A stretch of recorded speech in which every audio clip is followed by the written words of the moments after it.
Familiar ba mo og mga disaster-proof structures? Atong susihon ning mga struktura sa Bohol nga makasagubang sa epekto sa mga kalamidad. Si Ray Anthony Chu adunay dugang impormasyon niini. Hangtod kano sa pamagpabiling mangguol sa atong mga balay o hiklinanan kung sa dawtang panahon kita maabtan.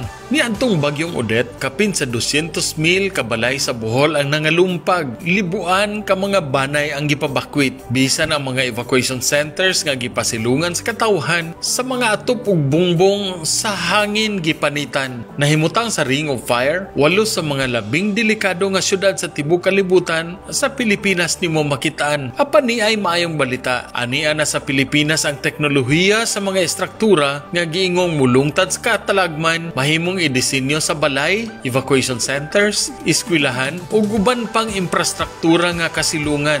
Doon sa housing requirement natin, like for instance, here in Bohol, 95% ng mga bahay dito nasira. And then they offer a solution. It's a bahay kubo type, wherein the dimension is 4.2 by 2.7 meters high. But this one is will be easily destroyed by a typhoon na kagaya ni Typhoon Odette. We created this company, Dazzling Light Enterprises, as a green company to utilize the monolithic dome technology in the ground.